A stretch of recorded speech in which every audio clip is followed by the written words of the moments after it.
జై శ్రీమన్నారాయణ. ధనుర్మాసంలో రెండవ రోజు పాశురము.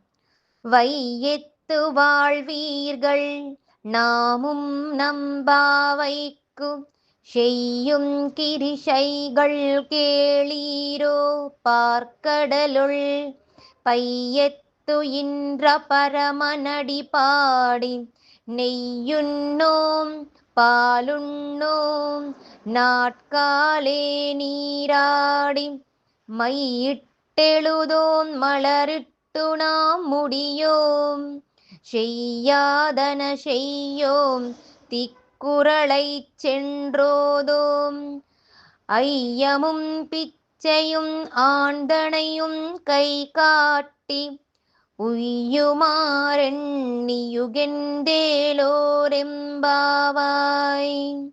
ஆண்டாள் திருவடிகளே சரணம்.